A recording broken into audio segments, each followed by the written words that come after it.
The Grand Assembly Hall of the Galactic Parliament Station stretched nearly half a kilometer across. Thousands of seats rose in curved tiers, each occupied beings from across the known galaxy. Some had scales, others had fur, and many possessed features that human eyes still found strange, even after 3 years of diplomatic contact. The air carried dozens of different scents, filtered and balanced by the station's environmental systems to keep everyone comfortable. Ambassador Taemin stood at the central podium, his dark suit crisp and his posture straight. He had served in Earth's Navy for 20 years before joining the diplomatic corps, and that military bearing never left him. His hair, now gray at the temples, was cut short and professional. Behind him on a floating display panel, Earth rotated slowly, showing off the blue marble that humanity called home. The human delegation requests consideration for the Security Council's Resource Management Committee, Taemin said, his voice amplified throughout the chamber. Earth has much to offer in terms of ecological diversity and resource sustainability practices. A sharp chittering sound cut through his words. Taemin paused and looked toward the Vrelian section of the assembly. The Vrelians looked like giant mantises, standing upright on 4 legs with 2 additional limbs that served as arms. Their exoskeletons shimmered with an oily green sheen under the chamber lights. Thilrix, the lead Vrelian delegate, rose from his seat. His mandibles clicked together in what Taemin had learned was their version of laughter. Resource management? From a species that fears its own oceans? A ripple of curious sounds moved through the assembly. Many delegates leaned forward, interested in where this was going. Taemin remained still, though beside him, his aide Hyun-woo tensed. The young man was fresh from the Diplomatic Corps Academy, barely 26 years old, and his dark eyes flashed with barely contained anger. Thilrix manipulated a control pad with one of his limbs. The central display changed from Earth's rotating image to something else. Video footage began to play, showing a great white shark breaching the water's surface, jaws wide and filled with triangular teeth. The image froze on that moment, the predator suspended in mid-air with water streaming from its body. "This creature inhabits your oceans," Thilrix announced. "According to your own databases, humans have feared these animals for thousands of years. You make entertainment about them attacking your people. You create warning systems to avoid them. You cage yourselves in metal boxes to observe them safely." His mandibles clicked faster. "And you want us to believe you are capable of managing resources for the Federation." More laughter spread through the chamber, though not all delegates joined in. Some watched silently, waiting to see how this would develop. The Drelians, a species of amphibious beings, remained particularly quiet. Their large eyes blinked slowly as they observed the proceedings. A delegate from the Corellian sector, a humanoid species with silver skin, spoke up. "The Vrelian makes a point. How can a species claim readiness for galactic responsibility when they maintain such primitive fears?" Taemin's expression never changed. He had expected something like this, though perhaps not quite so direct. The Federation's older members often tested newer species, pushing to see how they would react under pressure. But this particular angle caught him slightly off guard. Hyun-woo leaned close and whispered urgently, "Sir, we should respond." "We can't let them." Taemin raised one hand slightly, a small gesture that silenced his aide. He had learned long ago that patience often served better than quick reactions. Let them talk, he thought. Let them show their hand completely. Another delegate stood, this one from the Alterian system. The Alterians resembled large birds, though they had 4 eyes instead of 2. "I must note," the delegate said in a whistling voice, "that humanity's admission to the Federation was based on their technological achievements and diplomatic approach. Perhaps we acted too hastily. The Corellian people were denied advancement status due to similar fear responses to their world's predators." Min noticed how the Krelian delegates shifted in their seats at this mention. The Krelians looked somewhat like Earth's rabbits, though they stood upright and were far more intelligent. They had been struggling for decades to gain respect in the Federation, constantly dismissed as prey-minded due to their species' evolutionary history. Philrix continued, clearly enjoying himself. I propose we reclassify Earth as a Class 7 cautionary world. Its inhabitants show promising intelligence, but lack the mental fortitude required for true galactic leadership. Their fear of simple marine predators demonstrates a fundamental weakness of character. The chittering laughter from the Vrelian section grew louder.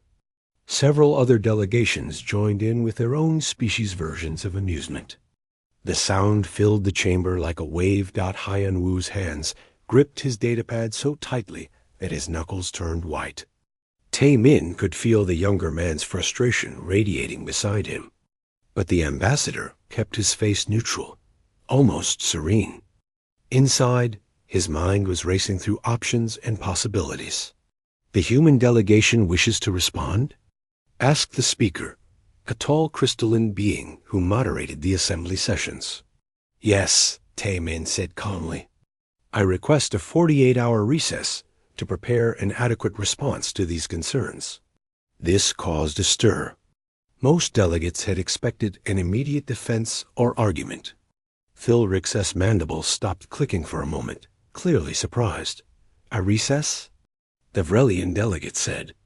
You need time to explain why your species is afraid of fish? Not to explain, Min corrected gently. To educate. There is a difference. The speaker considered this. The request is within standard procedure.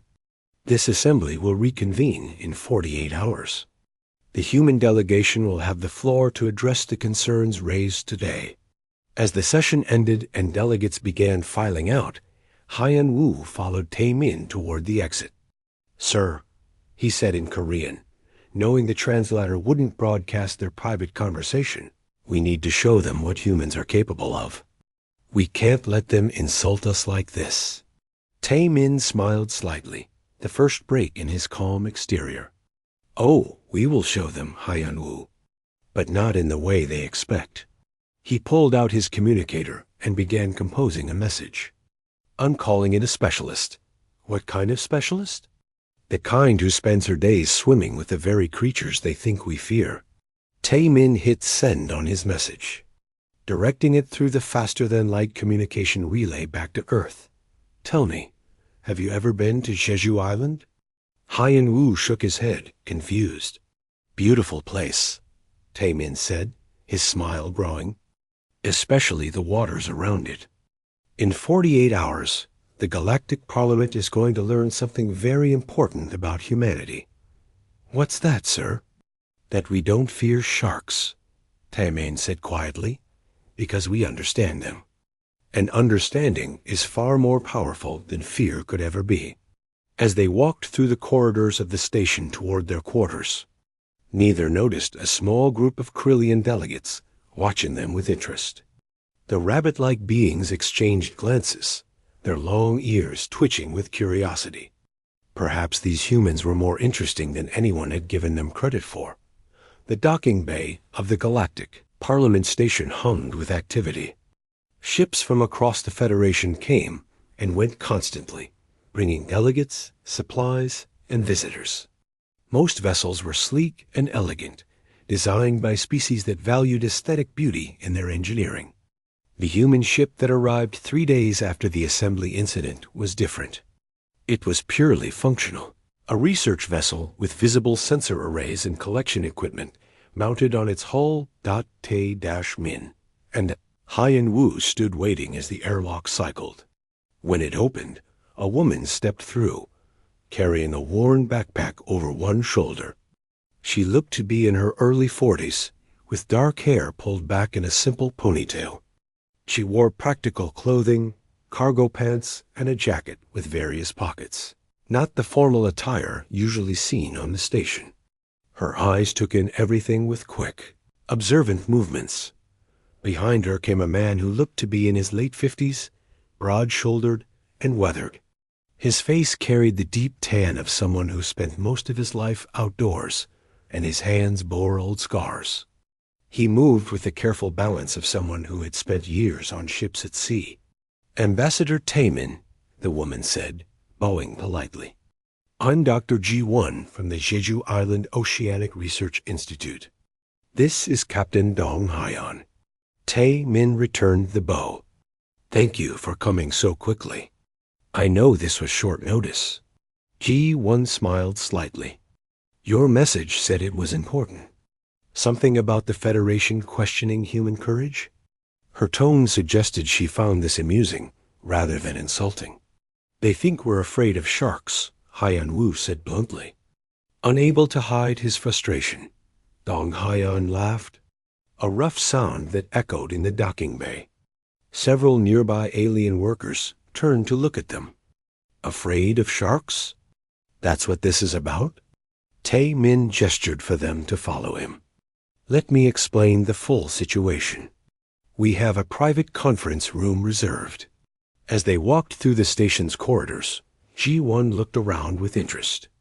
She had never been off Earth before, had spent her entire career studying the oceans of her homeworld. The station was impressive, certainly, but she found herself missing the sound of waves already.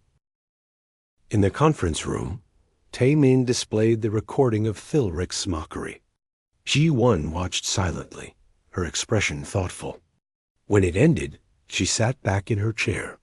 "So they think fear of sharks makes us weak," she said. "It wasn't a question." "Worse," Tae-min replied. "They're using it to argue against human participation in galactic governance.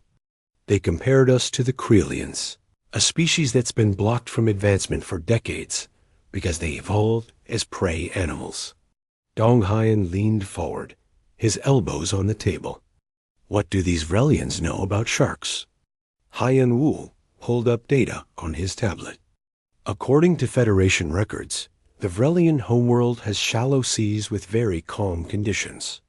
The largest predator in their oceans is roughly equivalent to Earth's goldfish. They have no concept of apex predators. P1 raised her eyebrows. "Goldfish? And they're mocking us?" "Most Federation species come from worlds with either very calm oceans or no large marine life at all," Tae-min explained. "Many eliminated their large predators millions of years ago. They genuinely don't understand Earth's ecosystem." "Then we'll teach them," G1 said simply. "When do I present?" "Tomorrow," Tae-min said.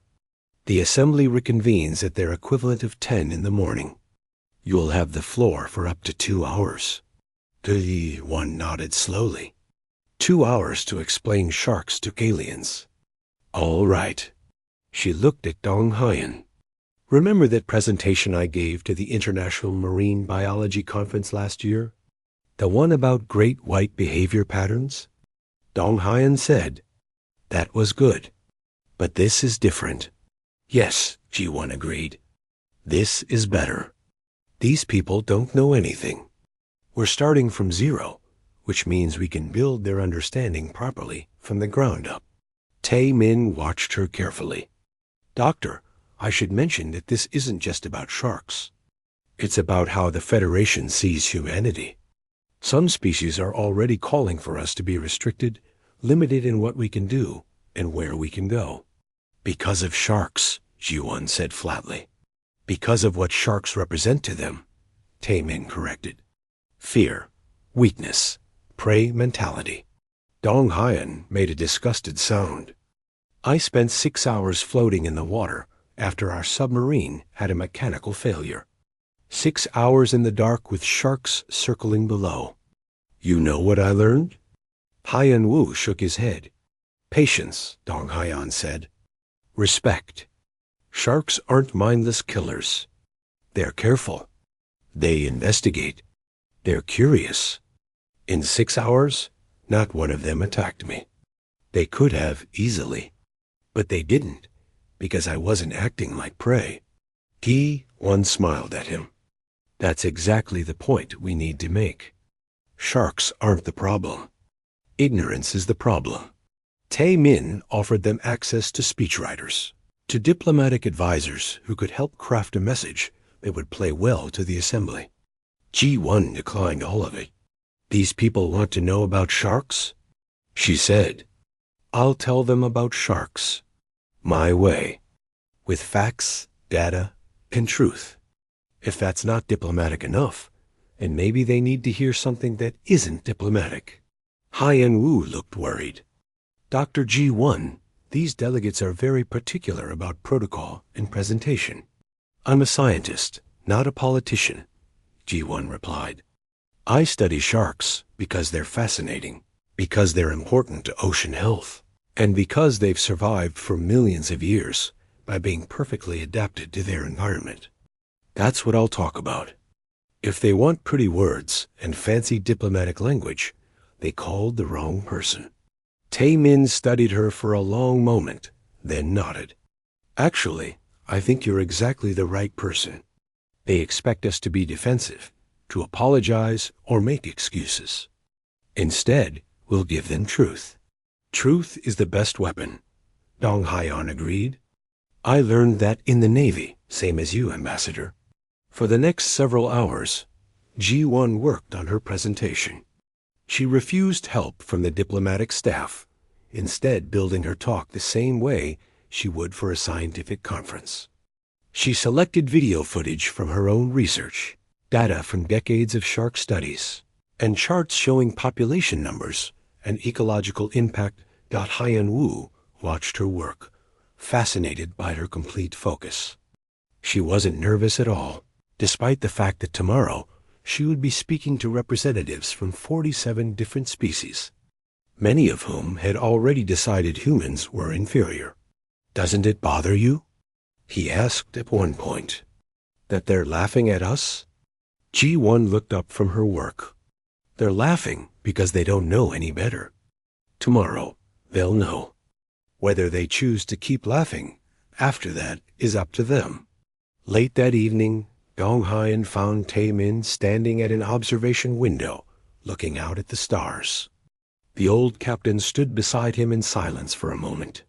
She's good, Dong Haiyan said finally. Passionate, honest. Will it be enough? Tae-min asked. The truth is always enough, Dong Haiyan replied. The question is whether they're ready to hear it. Tae-min smiled slightly. Tomorrow we find out.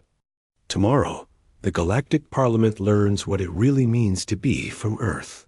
In her temporary quarters, E1 reviewed her presentation one final time. Images of sharks filled her screen, these magnificent creatures she had dedicated her life to studying. She thought about her first dive as a child, following her grandmother into the waters off Jeju Island. The old woman had been a hanye, one of the traditional female divers, and she had taught G1 that the ocean demanded respect, not fear. Tomorrow, she would teach that same lesson to an entire galaxy.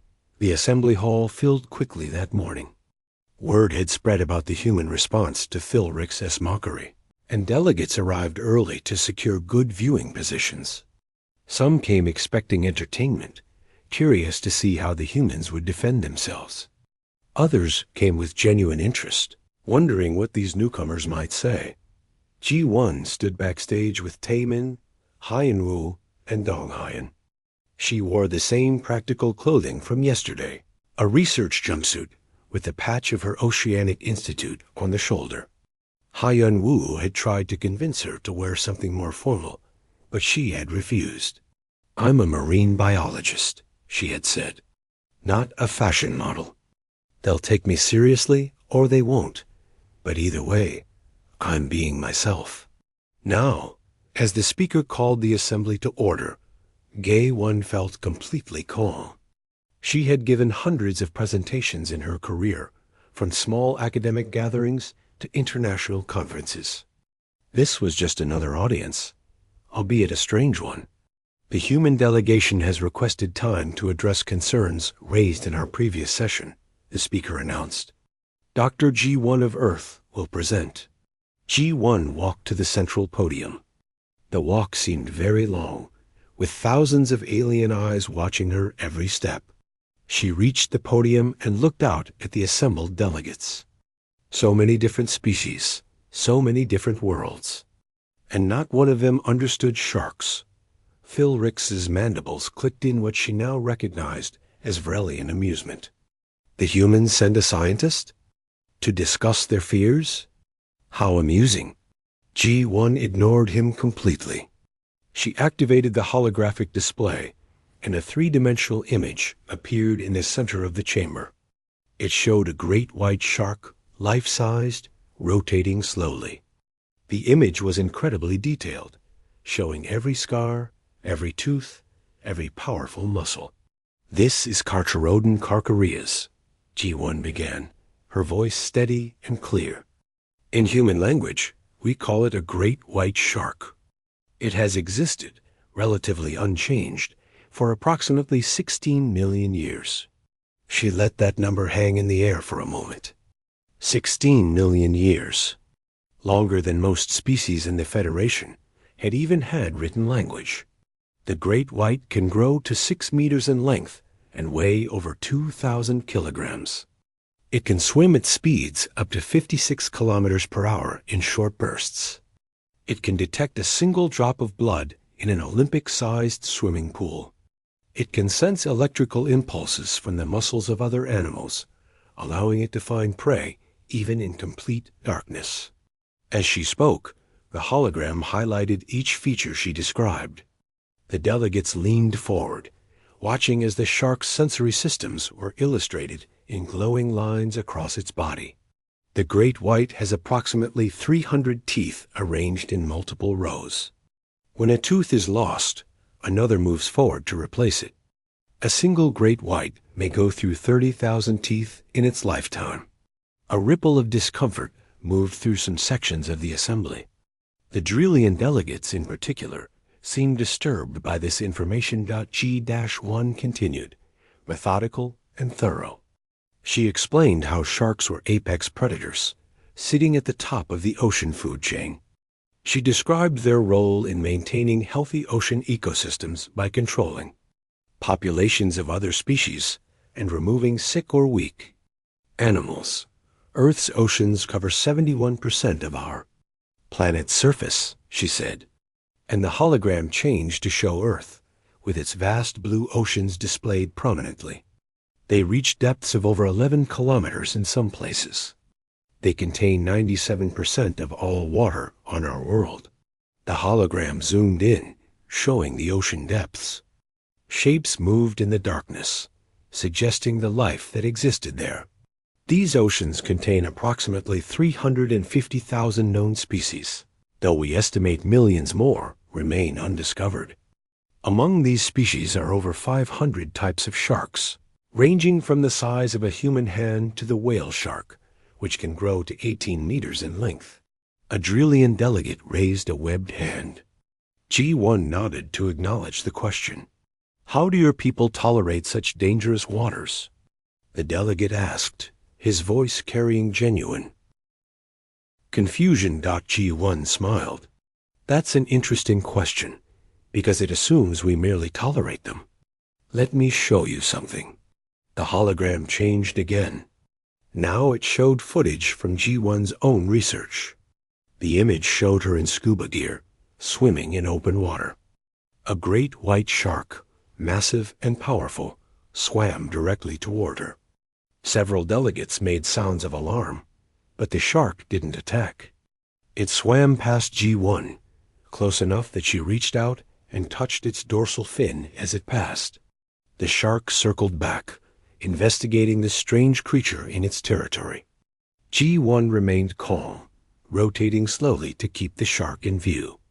After a few minutes, the shark lost interest and swam away. "This is me, 5 years ago, conducting behavioral research," Guy 1 explained. "No cage, no weapons. Just observation and respect." She showed more footage. Donghayan in the water, after his submarine failure, floating calmly as sharks circled beneath him. Human children learning to swim in ocean waters where sharks lived. Scientists tagging sharks for population studies. Surfers riding waves while sharks swam nearby, both species coexisting without conflict. You asked how we tolerate these creatures, G1 said, her voice growing stronger. We don't just tolerate them. We swim with them. We study them.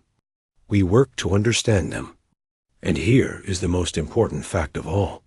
She pulled up a graph showing 2 statistics. The numbers glowed in the center of the chamber, impossible to miss. Sharks kill an average of 5 humans per year, worldwide, on a planet with over 8 billion humans. Meanwhile, humans kill approximately 100 million sharks per year through fishing, both intentional and accidental. The silence in the chamber was absolute. Even Thilrix had stopped his clicking.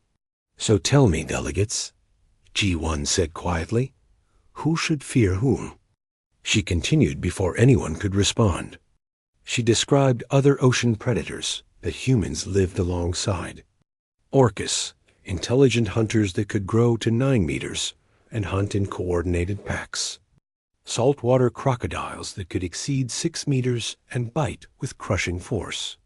Box jellyfish whose venom could kill a human in minutes. Portuguese man-o'-wars. Blue-ringed octopi. Cone snails.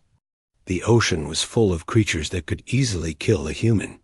And yet, G1 said, human children learn to swim in these waters as young as 4 years old.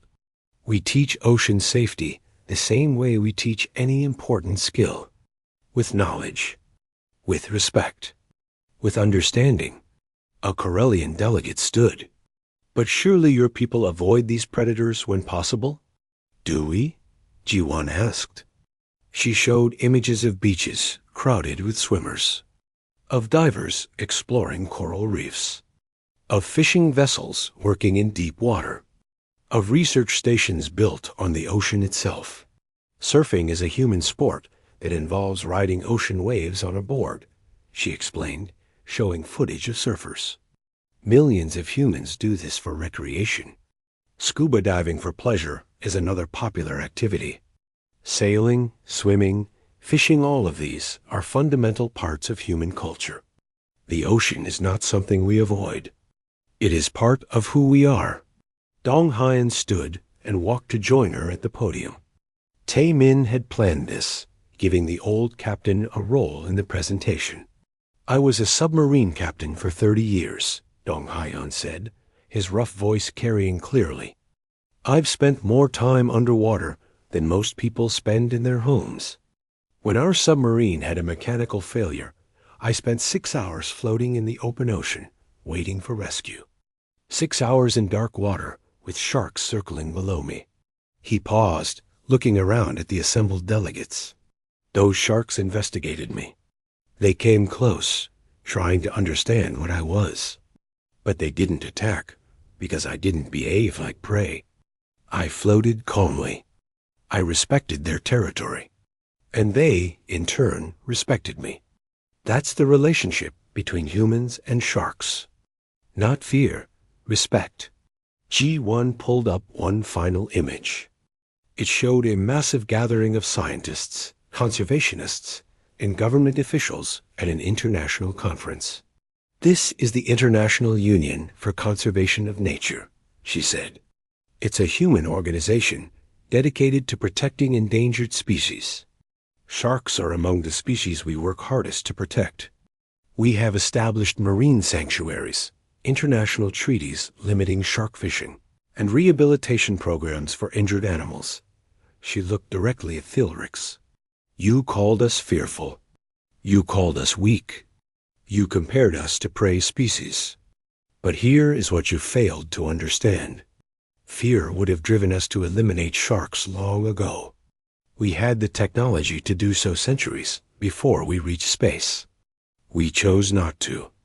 We chose to study them instead, to understand them, to protect them. Her voice grew softer, but somehow more powerful. That choice, delegates, tells you everything you need to know about humanity. We are not defined by what we fear. We are defined by what we choose to protect. The assembly hall erupted into chaos. Delegates stood, talking urgently among themselves. Some spoke into communication devices, calling advisors and experts. Others simply stared at the holographic images, still displayed in the center of the chamber, trying to process what they had just learned. G1 remained at the podium, calm and patient. She had expected this reaction. The truth about Earth's oceans was difficult for species from gentler worlds to comprehend. Beside her, Donghayan stood with his arms crossed, a slight smile on his weathered face. The speaker called for order several times before the noise died down enough to continue. Are there questions for the human delegation?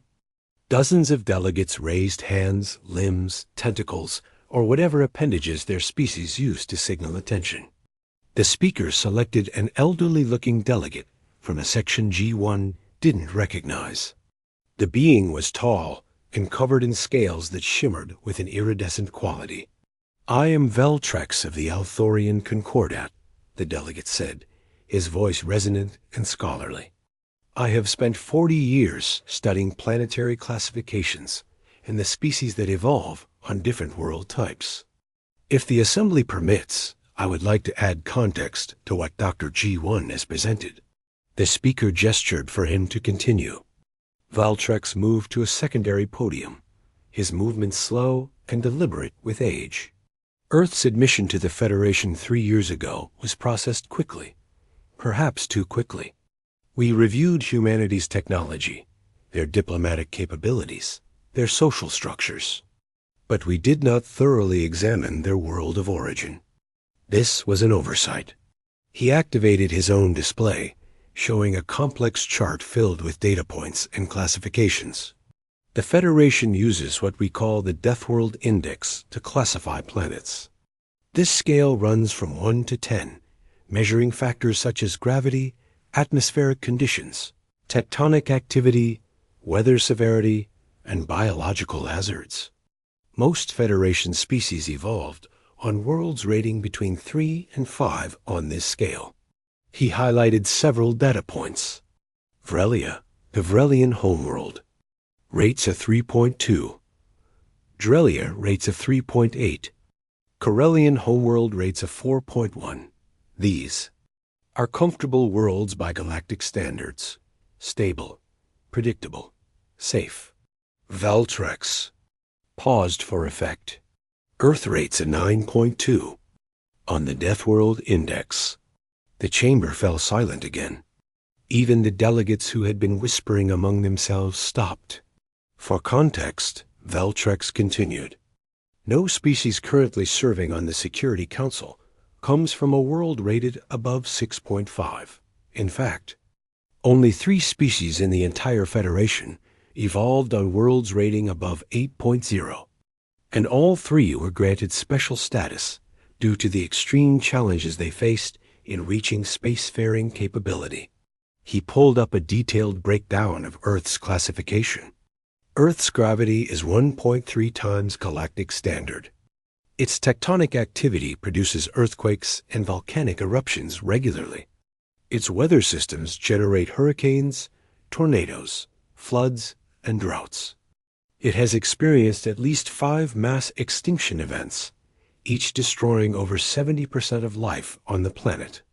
And as Dr. G1 has shown, its oceans contain megafauna that would be considered mythological on most worlds. Thilrix's mandibles clicked nervously. Surely this is an error in calculation. The humans appear so manageable? Valtrex suggested. Harmless? Yes, that is because humanity's approach to galactic politics has been diplomatic and measured. But make no mistake, delegates. These beings evolved on a world that tried to kill them at every turn. And they did not just survive. They thrived. He showed images of human cities built in earthquake zones, on coastlines vulnerable to tsunamis, in areas prone to hurricanes. They build in the most dangerous areas of their planet. They climb their highest mountains for recreation. They dive into their deepest oceans for science. They treat their planet's dangers not as things to fear and avoid, but as challenges to understand and overcome. A Krelian delegate stood, her long ears standing straight up. Ambassador Valtrex, if I may. You compared humanity to my species earlier, suggesting we were both prey-minded. But this information suggests something very different. Indeed, Valtrex agreed. The comparison was inappropriate, and, frankly, insulting to both species. The Krelians evolved as prey animals, yes, but on a world rating 4.3 on the index. Humanity's situation is entirely different. G1 watched this exchange with interest. She hadn't expected this level of support from a Federation insider. Taemin had been right to give her the floor. Sometimes the truth spoke louder than any diplomatic maneuvering. Dong Hyen stepped forward to speak again. "If I may add something," he said. The speaker nodded permission. "You call us dangerous now. You're worried we're too unpredictable for leadership? Consider this. Humans have had the capability to hunt sharks to extinction for over 200 years. We developed industrial fishing, advanced tracking, efficient weapons. We could have eliminated every shark from Earth's oceans." He looked around the chamber, making eye contact with various delegates. "We chose not to. We had the power, and we chose restraint. We had the fear, and we chose understanding. We had the ability to destroy, and we chose to protect." Every species in this chamber should consider what that says about human nature. The silence that followed was thoughtful rather than shocked. Delegates were actually considering his words, weighing them against their preconceptions. G1 added to Dong Hyen's point. "Our conservation efforts don't just apply to sharks. We've established protected areas covering over 15% of Earth's land and 7% of our oceans. We've brought species back from the brink of extinction. We've developed international agreements limiting hunting, fishing, and habitat destruction. And this was all done before we knew other intelligent species existed. We didn't protect our world because we wanted to look good for the galaxy. We did it because it was right." She pulled up images of nature reserves, coral reef restoration projects, and breeding programs for endangered animals. "My grandmother was a Hanye, a traditional female diver from Jeju Island," G1 said, her voice taking on a personal tone. "She taught me to dive when I was 5 years old. The first thing she taught me was respect. Not for her, though I respected her greatly. Respect for the ocean. Respect for the creatures that lived there. She would tell me that the ocean demands respect, not fear. That sharks are our neighbors, not our enemies." She smiled, remembering those early lessons in the cold waters off Jeju. This is the human way. We adapt, we learn, we coexist. Our world tried to kill us for millions of years, and instead of becoming bitter or cruel, we became wise. We became careful. We became conscious of our impact and our responsibilities. A delegate from the Corellian Empire stood. The Corellians were known throughout the Federation as a military power, respected for their strategic thinking and combat prowess. The delegate was a hulking figure, heavily muscled and scarred. "I am General Corvan," he said, his voice deep and gravelly. "My people pride themselves on strength and martial skill. We have won wars. We have conquered enemies. We have established dominance through power." He paused. "And yet, listening to this presentation, I find myself humbled." He turned to face Thilrix directly. "You mocked these humans for living alongside predators. The Vrelian homeworld's greatest danger is, according to records, a species of mildly venomous insect, roughly the size of my thumb. Your seas contain nothing more threatening than small fish. And you dare to call humans fearful?" Thilrix's mandibles trembled. That is not. We were merely pointing out that humans harbor fears that more advanced species have overcome." You have no fears because you have nothing to fear, General Corvan replied bluntly. These humans face genuine dangers daily and choose to coexist rather than destroy. That is not weakness. That is wisdom. That is strength of a kind my people are only beginning to understand. He looked at G1 and bowed, a gesture of respect among his people. Perhaps, he said, it is humanity who should be teaching the rest of us about courage. Real courage. Not the absence of fear, but the choice to act with wisdom despite fear. The assembly chamber buzzed with conversation again, but this time the tone was different. There was respect in the voices, consideration in the discussions. Delegates who had come to see human humiliation were instead witnessing a complete reversal of expectations. Veltrex raised his voice once more. I move that we table the vote on Humanity's Security Council position until a full review of Earth's planetary classification can be completed and distributed to all delegates. We should make this decision with complete information, not partial understanding. The motion was seconded by 3 different delegates simultaneously. As the session ended and delegates filed out, many approached the human delegation with questions, apologies, or simple expressions of newfound respect. Thilrix slipped out quietly, his earlier confidence completely deflated. 48 hours passed quickly. The Galactic Parliament Station buzzed with activity as delegates reviewed the comprehensive report on Earth that Veltrex and his team had compiled. The document was exhaustive, covering everything from plate tectonics to apex predators to the frequency of natural disasters. It painted a picture of a world that should have been almost uninhabitable. Yet humanity had not just survived, but built a global civilization. During those 2 days, something unexpected happened. The recording of G1's presentation began circulating through the galactic network. It spread from government channels to public forums, from scientific communities to civilian populations across dozens of worlds. Within hours, it had become the most watched piece of content in Federation history.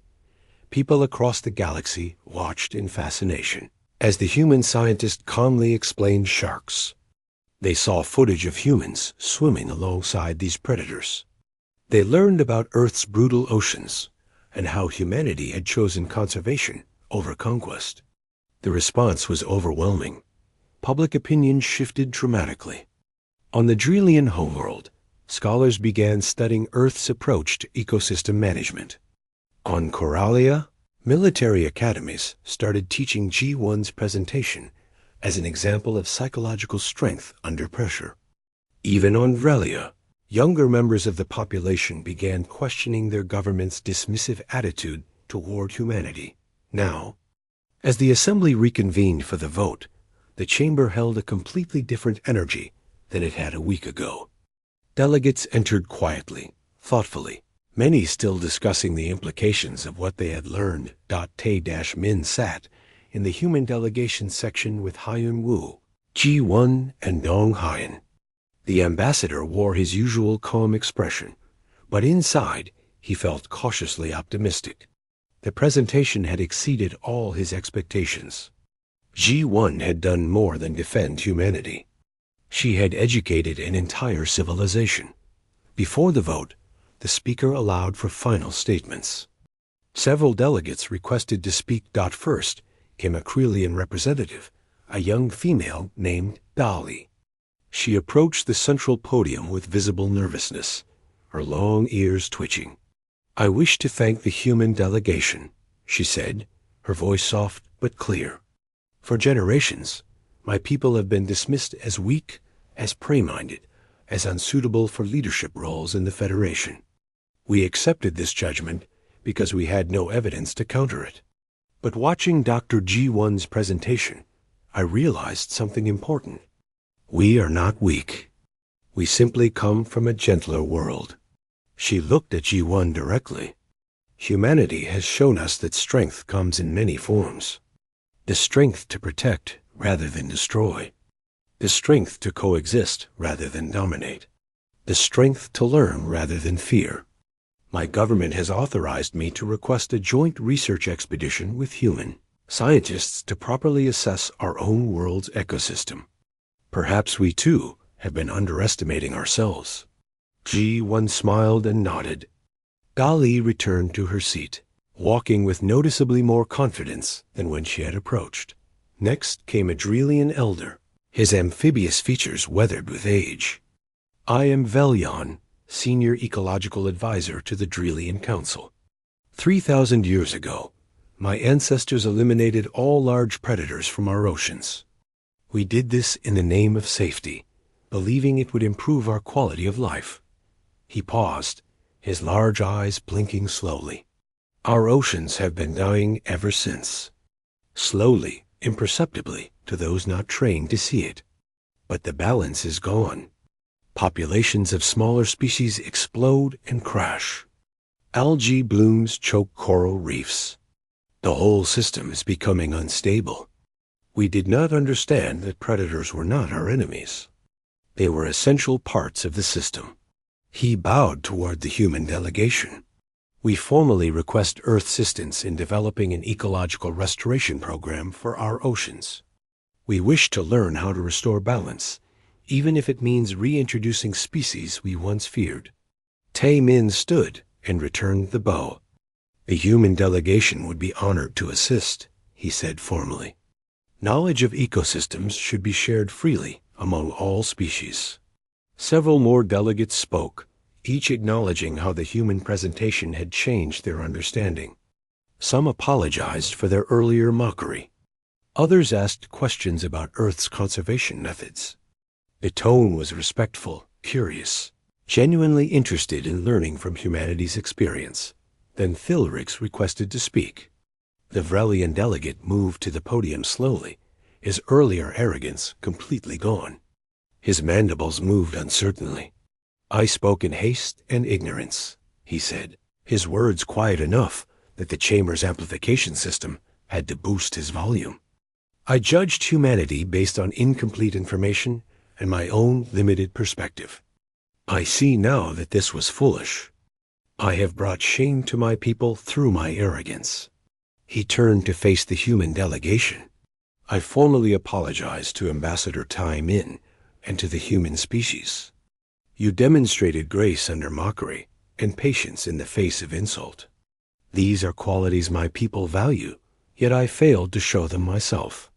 I will be returning to Vrelia immediately after this session. My government has requested my resignation. There was genuine regret in his voice. G1 felt a flash of sympathy for him. He had been wrong, certainly, but his mistake had come from ignorance rather than malice.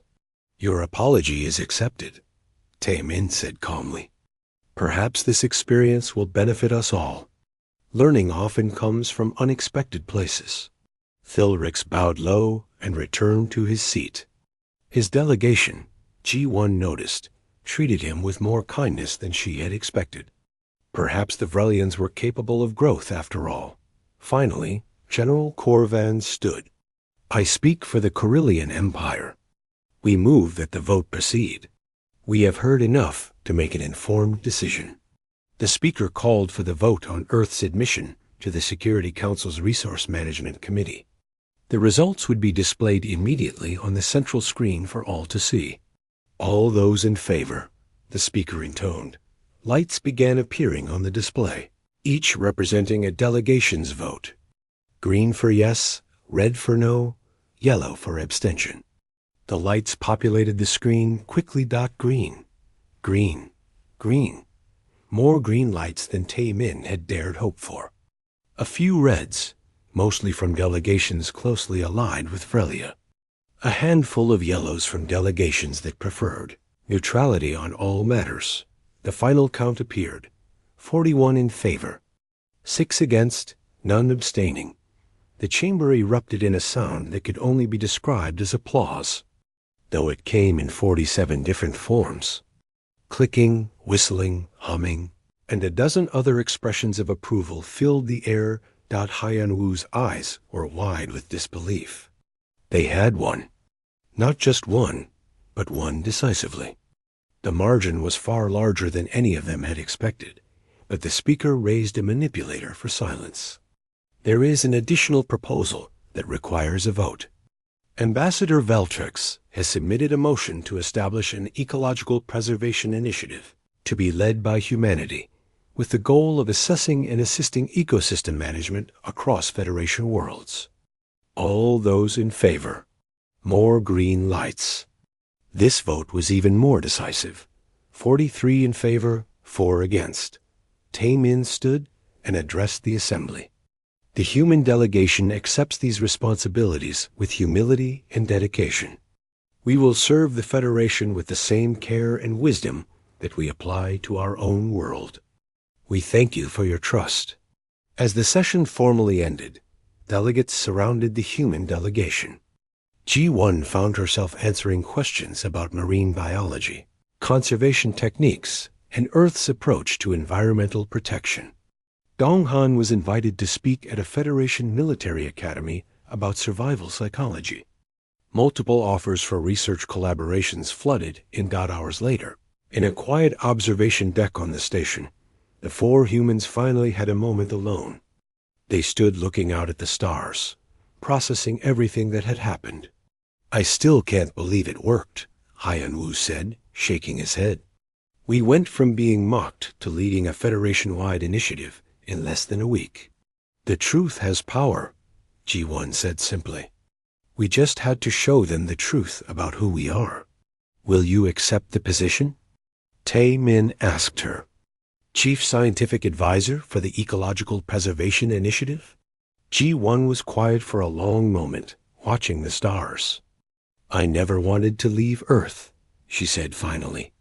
My work was there, in the oceans. But maybe this is where I need to be now. If I can help other species understand what we learned about coexistence, about respecting life even when it's dangerous, yes, I'll accept. Dong Hyan chuckled, his rough laugh breaking the serious mood. My grandmother, rest her soul, would have found all this hilarious. We went to space, met dozens of alien species, and ended up teaching them about fish. Not just fish, G1 corrected with a smile. About respecting life. About choosing protection over destruction. About being strong enough to coexist with things that could kill us. About being human, Taemin added quietly. They stood in comfortable silence for a while, each lost in their own thoughts. Finally, Hyan-Wu spoke. Do you think they really understand now?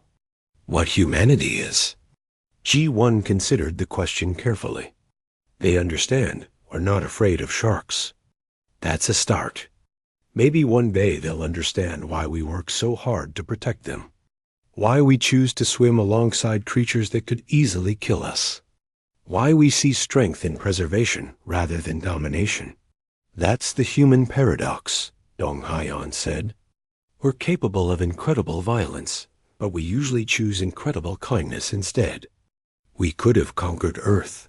Instead, we became its stewards. And now we'll help others do the same, G1 said. One planet at a time.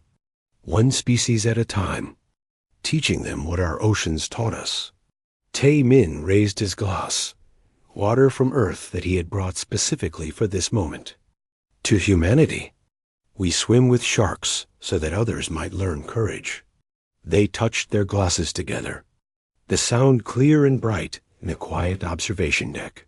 6 months later, the first joint Federation Human Conservation Expedition launched.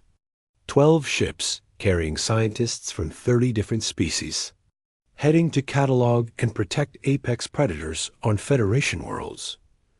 Dr. G1 led the mission from a human research vessel, her expertise now recognized across the galaxy. The mission's motto, displayed on every ship's hull in Federation Standard in Korean, was simple: coexistence through understanding. In the Galactic Parliament archives, G1's shark presentation became mandatory viewing for all new delegates. A new phrase entered common usage across Federation worlds. They swim with sharks. It meant someone who faced danger with knowledge and respect, who chose understanding over fear. On Earth, in the waters off Jeju Island, great white sharks continued their ancient patterns, hunting and breeding and maintaining the ocean's balance. They had no idea that they had changed the course of galactic history. They simply existed, as they had for 16 million years. Perfect predators in a perfect ecosystem. And in those same waters, human children still learned to swim, taught by their elders to respect the ocean and all its inhabitants. The lessons that had once been local wisdom were now spreading across the stars, carried by a marine biologist who had dared to tell the truth about sharks to a galaxy that didn't understand them. Humanity had reached for the stars and found their place among them, not through conquest or dominance, but through the same wisdom that had let them survive on a deadly world. They had shown the galaxy that true strength came not from an absence of fear, but from the choice to protect what could destroy you. They swam with sharks, and the galaxy was learning to respect them for it.